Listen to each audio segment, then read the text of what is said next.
Buen día, somos alumnos de la Universidad Autónoma de Zacatecas, de la UDI de Microbiología y Parasitología. A continuación presentaremos los siguientes parásitos, que es Entamoeba histolítica, Entamoeba coli y Dipilidium caninum. El docente titular es el doctor en ciencias Diego Cano Sánchez y los integrantes es García Gutiérrez, Gurrola Medrano y Álvarez Gallego. Ahora procederemos a dar inicio con nuestra presentación. En cuanto al contenido, estos van a ser los principales parásitos de los cuales vamos a hablar, que es la entamoeba histolítica, coli y Dipilidium caninum. Primeramente, y dando inicio rápidamente, vamos a hablar acerca de la entamoeba histolítica. Comenzaremos con su morfología y estructura. En cuanto a la entamoeba histolítica, esta se presenta en dos formas, el trofozoito y el quiste. Primeramente vamos a hablar acerca del trofozoito. Esta es la forma más activa, es móvil y patógena del parásito. Tiene un tamaño que oscila entre los 10 y los 60 micrómetros. Tiene un único núcleo con cariosoma central y cromatina final. Esta está distribuida de forma uniforme en la periferia del núcleo. También este trofozoito se caracteriza por su movimiento amebioide mediante pseudópodos, y una gran particular que tiene es que dentro del diagnóstico es que se pueden contener eritrocitos fagocitados en su citoplasma, lo cual esto nos sugiere una invasión tisular. Por otro lado tenemos el segundo, que es la forma infectante, que es como una estructura esférica, tiene una pared resistente y un tamaño de 10 a 20 micrómetros. Este en su estado maduro contiene de 1 a 4 núcleos y puede presentar cuerpos cromátides, que son barras de cromatina visibles al microscopio. Estas formas son las que le permiten al parásito sobrevivir en ambientes hostiles y fuera del cuerpo humano. Desde el punto de vista taxonómico, Entamoeba histolítica pertenece al reino protista dentro del filo Amoebosa y la clase Arcamoeba. Se clasifica dentro del orden Amoebida, familia Entamoebidae y género Entamoeba, siendo la especie histolítica la patógena.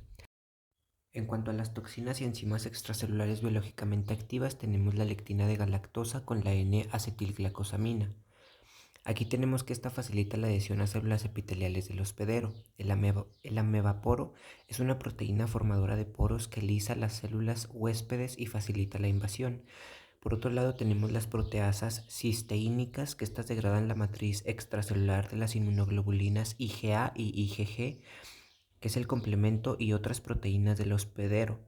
En cuanto a las fosfolipasas y enzimas lisosomales, promueve destrucción tisular. En cuanto a la epidemiología, tenemos que la amebiasis es una infección de distribución mundial, aunque su prevalencia es mayor en regiones tropicales y subtropicales con deficientes condiciones sanitarias. La transmisión ocurre principalmente por vía fecal oral, esto al ingerir quistes que están presentes en agua o alimentos contaminados.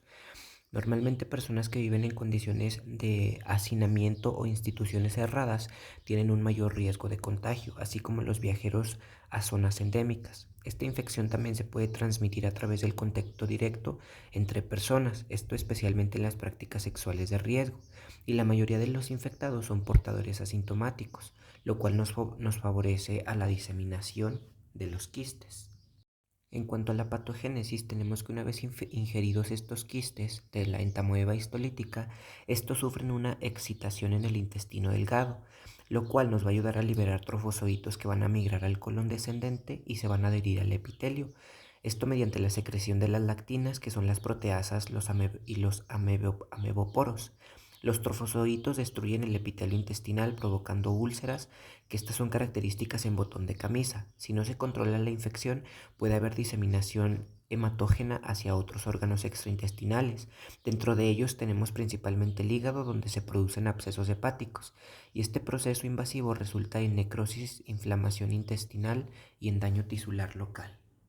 Como penúltimo punto tenemos la inmunidad y las manifestaciones clínicas. En cuanto a la inmunidad, tenemos que la respuesta inmune frente a esta entamoeba involucra tanto mecanismos innatos como adaptativos, es decir, la inmunidad mediada por anticuerpos, por ejemplo, especialmente la IgA, que como ya sabemos, esta secretora contra la lectina, y esta tiene un papel importante en prevenir la adhesión del parásito al epitelio intestinal.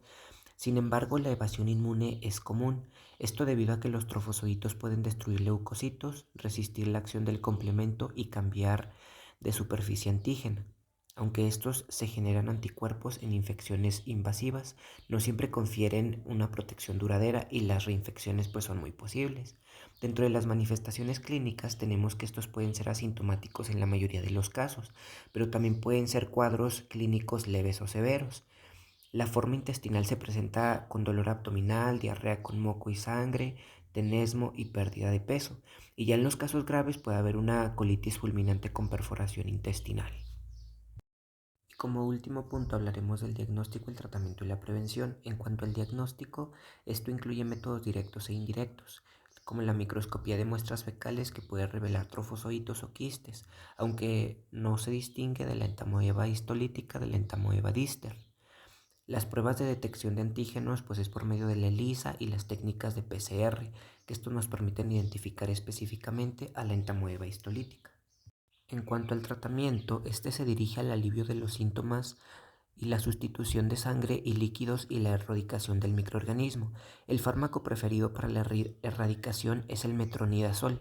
Este es eficiente contra todas las formas de amibiasis. Este debe combinarse con un segundo fármaco como la diloxanida. Esto para mejorar las tasas de curación en enfermedad intestinal y así disminuir la posibilidad de pues precisamente de recrudecimiento de la enfermedad en esta amibiasis. En cuanto a la prevención, pues tenemos que esta principalmente se transmite por vía fecal oral y por lo tanto los esfuerzos deben dirigirse a mejorar las instalaciones sanitarias, esto para la eliminación de heces y perfeccionar las prácticas de la higiene personal. Y pues en cuanto a los varones homosexuales, deben estar conscientes de que ciertas prácticas sexuales comunes en este grupo de personas incrementan de manera sustancial el riesgo de amibiasis junto con otras infecciones. Pasamos a hablar de lo que viene siendo Entamoeba coli, que Entamoeba coli su característica principal es que va a contener 8 núcleos, como lo muestra la imagen que estoy presentando en la parte de abajo. Como primer punto encontramos la morfología y la estructura. En Entamoeba coli vamos a encontrar que va a ser un protozoario unicelular que va a tener una forma ameboide y que va a vivir como un comensal en el intestino humano. En su estructura encontramos que este va a ser un trofozoito que va a ser la forma activa y vegetativa. Va a medir entre 15 y 50 micrómetros con un promedio de 20 a 25 micrómetros. Va a tener pseudópodos cortos, lo que le da poca movilidad, y a su vez también aquí hay que rescatar que su núcleo es ovalado con un cariosoma excéntrico e irregular, y pues encontramos también por otra parte que el citoplasma es granuloso con una gran vacuola.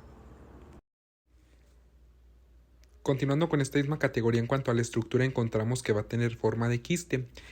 Esta va a ser la forma de resistencia a infección, va a medir entre 2 y 15 micrómetros y es esférico. Encontramos que se va a distinguir por tener hasta 8 núcleos, que a diferencia de entamoeba histolítica, por ejemplo, encontramos que esta que mencioné, que es la entamoeba histolítica, va a contener 4 núcleos, que va a ser una característica muy significativa que las va a identificar a cada una. Encontramos que en su citoplasma se van a observar unas espículas o masas irregulares a las cuales les vamos a llamar cromátides. En la parte del citoplasma encontramos que va a estar diferenciado en lo que viene siendo ectoplasma y endoplasma. El endoplasma va a contener glucógeno y este glucógeno va a tener un aspecto vidrioso. Encontramos también por otra parte lo que viene siendo la reproducción. En la reproducción vamos a encontrar que se va a dar por fisión binaria, formando dos células hijas, y la división celular va a ocurrir perpendicularmente al eje del uso acromático. Después encontramos la taxonomía. En la taxonomía encontramos que Entamoeba coli se va a clasificar de la siguiente manera. El reino va a ser protista del filo Amoebosae, de lo que viene siendo la clase Archamoeba, del orden Mastigamoebida, de la familia Entamoebidae, del género Entamoeba y de la especie Entamoeba coli. Encontramos las toxinas y las enzimas extracelulares biológicamente activas. En esta parte vamos a destacar que Entamoeba coli va a ser una ameba comensal, para lo cual no va a ser patógena y por ende no va a producir ni enzimas ni toxinas que estén implicadas en lo que viene siendo el daño tisular o la enfermedad en humanos, y por ende va a carecer de los mecanismos de virulencia. Epidemiología de la Entamoeba coli. Encontramos que va a estar presente en casi el 50% de la población humana. Encontramos que se va a adquirir por ingestión de quistes maduros presentes en agua y en los alimentos contaminados. Se va a encontrar en todo el mundo con una mayor prevalencia en las regiones que tienen unas deficiencias sanitarias, es decir, donde no se tienen la educación sanitaria correcta, no se tiene esta educación en cuanto a limpiar áreas verdes que estén contaminadas, a no acumular agua que van a producir, por ejemplo, el acercamiento de todos estos artrópodos y de todo este tipo de parásitos y bacterias que se originan en este tipo de ambientes. A su vez, se ha observado una mayor presencia en los niños de 6 a 14 años y en los adultos que van de los 40 a los 60 años. Patogénesis. En la patogénesis vamos a encontrar que esta no va a causar daño en el humano por el hecho de ser comensal, es decir, de vivir en un ambiente en el cual no va a afectar al organismo en el cual está viviendo, es decir, que hay un equilibrio entre lo que viene siendo el parásito y el medio en el cual habita. Encontramos que aunque generalmente es inofensiva, en algunos casos se ha asociado con trastornos digestivos leves, como lo vienen siendo la diarrea inespecífica en personas con disbiosis intestinal. Se ha asociado también con las molestias abdominales leves, posiblemente por competencia con otras microbiotas, y también se ha asociado con la coinfección con otros parásitos, lo que puede generar una confusión en el diagnóstico. Y pues en la parte de abajo encontramos una imagen en la cual hacemos característica de lo que viene siendo una diferenciación entre la Entamoeba coli y la Entamoeba histolítica, que pues prácticamente habíamos dicho que la histolítica va a tener 4 núcleos, mientras que la Entamoeba coli va a tener alrededor de 8 núcleos, y esta va a ser una característica muy particular de cada una de estas dos. Pasamos a la inmunidad y las manifestaciones clínicas. En inmunidad vamos a encontrar que no induce una respuesta inmunitaria específica, ya que no es patógena. Su presencia en el intestino puede estar asociada con la microbiota normal, al ser comensal, y no se ha demostrado que ésta genere anticuerpos ni una inmunidad protectora. Por otra parte, encontramos las manifestaciones clínicas. En estas encontramos que aunque generalmente es asintomática, en algunos casos puede estar relacionada con diarrea leve o cambios en la consistencia de las heces, con molestias abdominales inespecíficas y con una coinfección con otros parásitos, lo que va a generar síntomas más evidentes en cuanto a lo que el individuo, que va a ser el organismo, en este caso el ser humano, que va a alojar a este tipo de parásito, va a referir acerca de lo que siente.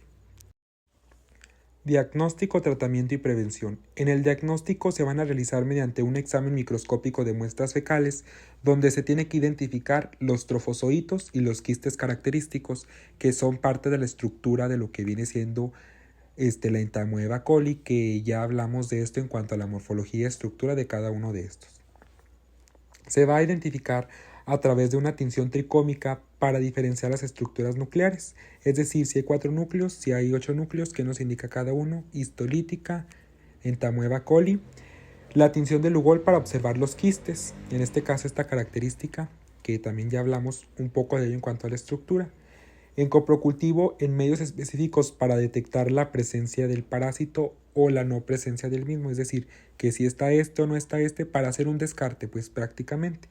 El PCR en estudios avanzados para diferenciarlo de histolítica, es decir, este estudio de PCR nos permite identificar de una manera más precisa si se habla de Entamoeba histolítica o si se trata de Entamoeba coli. Tratamiento. En tratamiento vamos a encontrar que no va a requerir de un tratamiento antiparasitario, sin embargo, si se detecta junto con otros parásitos intestinales, es decir, aquellos que no van a ser comensales, o es decir, aquellos que no van a formar parte de lo que viene siendo la microbiota normal intestinal en este caso, porque es donde se va a ubicar este tipo de parásito, se pueden administrar fármacos como es el metronidazol o tinidazol, y si hay una coinfección con Giardia lamblia o lo que viene siendo Entamoeba histolítica. Por otra parte, los antibióticos se dan en caso de infecciones bacterianas asociadas. En la parte de prevención vamos a hablar de la higiene personal, el lavado de manos frecuente con agua y jabón. Hablamos también del consumo de agua potable, y en esta parte va a ser evitar fuentes contaminadas, la manipulación segura de lo que vienen siendo los alimentos, cocinar bien los alimentos y evitar el consumo de vegetales sin lavar. Por otra parte está el saneamiento ambiental, que va a ser mejorar el acceso a sistemas de alcantarillado y la eliminación adecuada de lo que vienen siendo las excretas. Bueno, para continuar con esta exposición, el siguiente tema o parásito que vamos a ver sería el Dipylidium caninum. Y vamos a empezar por explicar su morfología y estructura. Bueno, para empezar, el Dipylidium caninum es un céstodo conocido como tenias, debido a su forma cintada. Los céstodos son helmintos, o por decirlo por otro nombre, gusanos segmentados. Como podemos ver en la imagen, van a tener una forma larga y plana, que puede alcanzar a medir entre 15 y 70 centímetros de longitud y 2,5 a 3 milímetros de ancho. Estos van a carecer de un aparato respiratorio, vascular, intestinal y de una cavidad corporal. Se van a alimentar por absorción a través de una cutícula compleja y con sus órganos internos en un parénquima sólido. En la siguiente imagen podemos observar que van a estar divididos en 3 partes. La primera va a ser el escólex, es decir, su cabeza. Esta va a medir menos de 2 milímetros y va a tener 4 discos musculares para adherirse al intestino. Algunas especies van a poseer un róstelo con ganchos, como podemos ver en la parte superior de la cabeza, en la imagen. Después vamos a tener lo que es el cuello, que pues esta va a generar los segmentos, es decir, los proglódites, que van a formar el cuerpo.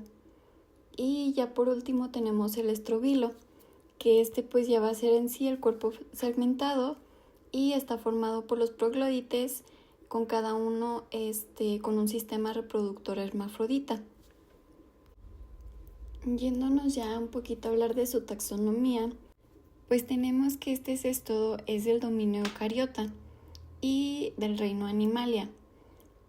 Como ya vimos anteriormente, su clase va a ser Cestoda y su subclase Eucestoda. Lo encontramos en una familia Dipylididae del género Dipylidium. Y pues ya por último, su especie final es Dipylidium caninum. Hablando en otra sección de su patología y patogenia, encontramos que los parásitos adultos van a estar en los intestinos y van a liberar característicos segmentos de doble poro que pues van a contener los cúmulos de huevos, que van a ser desechadas por las heces del hospedador. Y una vez que estos huevos son ingeridos por larvas de pulgas, en las cuales el parásito se desarrolla y experimenta su fase larvaria, este céstodo se va a instalar en el intestino delgado del hospedador definitivo, ya sea en perros o gatos, o también ocasionalmente en humanos, tras la ingestión de pulgas y piojos infectados. Ante la íntima relación que ha habido últimamente de humanos hacia sus mascotas, y cuando las mascotas están infectadas de pulgas y de este céstodo, nosotros los humanos podemos adquirir la infección, pero en gran medida pues puede ser asintomática y es comúnmente en niños. En donde nos lleva a hablar a las manifestaciones clínicas. Bueno, primeramente tenemos que en los animalitos va a ocasionar un prurito anal, evidenciado por el arrastre del ano sobre superficies.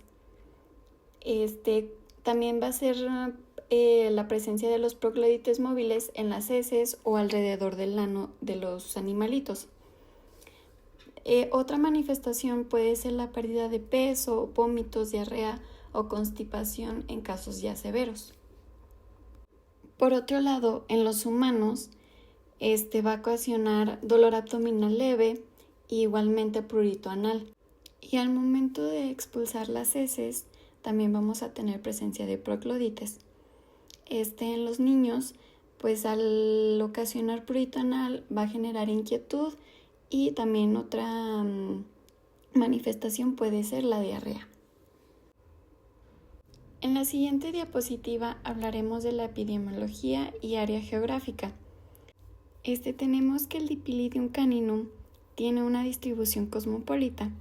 Esta es decir que se encuentra en todo el mundo donde hay pulgas. La transmisión va a ocurrir mediante la ingestión accidental de pulgas o piojos infectados. Y pues como ya dijimos, es más común en animales jóvenes o de calle o con ambientes con alta densidad de hospedadores. La infección en humanos es rara, pero pues generalmente afecta a niños, que son los que tienen más contacto con los animales. La prevalencia de la infección va a variar según la región, ya que pues el acceso a la prevención de pulgas puede ayudar a reducir la prevalencia. Y pues la infección, como ya dijimos, es más común en zonas con mayor cantidad de pulgas. Su diagnóstico principalmente se va a basar en la identificación de los proglódites en las heces o en la región perianal. Esto a través de un examen fecal, que pues va a ser el método principal para diagnosticar la infección. Y pues su principal objetivo va a ser la búsqueda y la presencia de los segmentos o huevos. Otra presencia de diagnóstico va a ser la evaluación de síntomas clínicos, como ya mencionamos antes, que puede ser el prurito anal, el dolor abdominal, en los animales pues la pérdida de peso, el vómito, la diarrea, y pues si tienen también antecedentes de infecciones por pulgas. Y ya para terminar con esta presentación y este tema, tenemos que su tratamiento se va a basar principalmente pues en los medicamentos antiparasitarios, que pues los más comunes van a ser el praziquantel y el fenbendazol. Este tratamiento se suele usar en una sola dosis, y ya en casos de resistencia puede utilizarse el nitroscanato. Por otro lado, el tratamiento también se basa en el control de pulgas, que pues es importante controlar la población de pulgas en el perro y en el entorno. Y esto se puede controlar mediante la utilización de productos antipulgas recomendadas por algún veterinario. Ya como parte del seguimiento, al haber tenido una infección, después de ello se deben de realizar exámenes fecales de seguimiento para confirmar que pues la eliminación del gusano sea efectiva y no haya resistencia. Por último, también tenemos que comentar que para tener una prevención efectiva es esencial mantener un control riguroso de ectoparásitos en mascotas y en su entorno, así como también una higiene adecuada, especialmente pues en hogares con niños y con mascotas.